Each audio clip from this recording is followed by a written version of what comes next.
En Algérie, le parcours du combattant du visa étudiant. Alors que plus de 30 000 Algériens étudient en France, les candidats dénoncent la difficulté du parcours pour obtenir le sésame, sans garantie de succès. Mais où sont passés Moa, Axel, Mourad, Madi, et tant d'autres jeunes du village?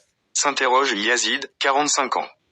Rentré d'Alger pour célébrer son mariage dans son village natal de Kabylie, ce fonctionnaire constate avec surprise l'absence de jeunes qui, d'ordinaire, apportent leur aide lors des événements locaux. Beaucoup sont, à l'étranger, principalement au Canada et en France. Une bonne partie de ces nouveaux expatriés a obtenu des diplômes supérieurs en Algérie, atout supplémentaire pour décrocher un visa étudiant. Beaucoup engagent d'ailleurs cette demande de visa avant la dernière année de leur cursus, afin de ne pas perdre de temps. Selon Campus France, l'organisme d'information sur les études en France, il y avait 32 147 étudiants algériens dans le pays en 2023, en hausse de 4% par rapport à 2022. Ceci constitue la deuxième plus grande communauté estudiantine étrangère en France, derrière celle du Maroc. Au Centre Visa Facilitation Service, VFS, une société indienne chargée du traitement des demandes vers de nombreux pays, notamment la France, de Oued-Smar, à 20 km à l'est du centre-ville d'Alger, ils sont des milliers à se présenter chaque jour, dans l'espoir d'obtenir le visa tant recherché. Ils sont souvent accompagnés de leurs parents venus d'Alger, Boumerdès, Béjaïa, Tizi Ouzou, Tipaza et d'autres wilayas voisines, comme en témoignent les plaques d'immatriculation.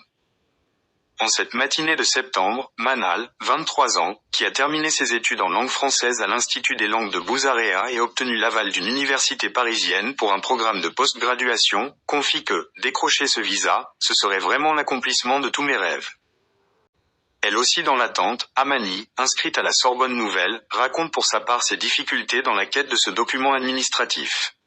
J'ai épuisé toute mon énergie pour décrocher ce rendez-vous.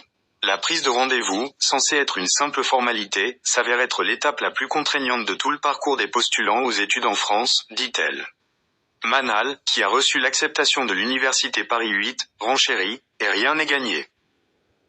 Les deux jeunes femmes relèvent que l'obtention du visa étudiant n'est plus assurée comme autrefois.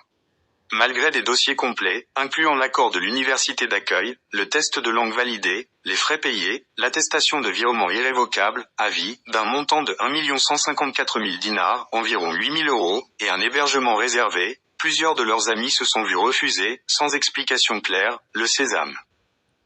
La justification se résume à une formule bureaucratique lapidaire, les informations fournies pour justifier les conditions de séjour sont incomplètes et, ou peu fiables. Les recalés disent ne pas comprendre où se trouve la faille dans leur dossier. Beaucoup pensent que ces refus répondent plutôt à une volonté des autorités françaises de limiter l'arrivée de jeunes diplômés algériens. Ces déceptions, devenues fréquentes, ne découragent toutefois pas les candidats, qui font tout pour optimiser leurs chances. Dans les faits, toute candidature pour étudier dans une université française passe par Campus France, qui accompagne les étudiants dans la préparation de leur projet académique. Ce processus de 9 mois, débutant le 1er octobre sur la plateforme Campus France, comprend diverses étapes. Dépôt du dossier électronique et papier, envoi aux universités choisies, test de langue française et entretien. Les frais de dossier et de test de langue sont à régler auprès de l'Institut français d'Alger ou de ses antennes à Annaba, Constantine, Oran et Tlemcen. Wassim, à peine 17 ans, semble serein. J'ai passé mon bac au lycée français Alexandre Dumas de Ben Aknoun, sur les hauteurs d'Alger. Normalement, mes chances sont optimales pour obtenir le visa étudiant, dit-il avec candeur. Le jeune homme explique que sa famille dispose déjà d'un pied-à-terre en Île-de-France, ce qui lui simplifie les démarches. Il reconnaît toutefois que certains de ses amis ont dû débourser des sommes importantes avant d'en arriver là.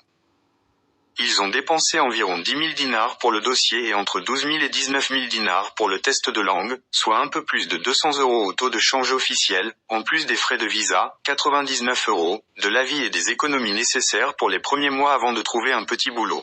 Conscient de sa chance, Wassim souligne que le visa étudiant est un objet de convoitise, indépendamment des moyens financiers. Certaines familles en Algérie vont même jusqu'à vendre des biens pour financer les études de leurs enfants en France. Elles investissent dans leur avenir, conclut-il. Des centaines de jeunes ont tenté d'obtenir le visa étudiant, notamment en août et septembre, quand les centres de traitement des demandes ne désemplissaient pas. La France et, dans une moindre mesure, le Canada, sont des destinations privilégiées pour des raisons linguistiques, mais l'Allemagne, la Turquie, la Hongrie, l'Italie, le Royaume-Uni et les États-Unis sont également recherchés. La barrière de la langue est aujourd'hui surmontée grâce aux formations accessibles en ligne. À l'instar de Yazid, le jeune marié qui constate que son village est désormais peuplé de seniors, beaucoup en Algérie se demandent si ces départs représentent une chance ou une perte pour le pays. C'est une fierté de voir nos jeunes réussir à l'étranger, mais combien d'entre eux vont revenir pour construire notre avenir ici ? Se demande Yazid.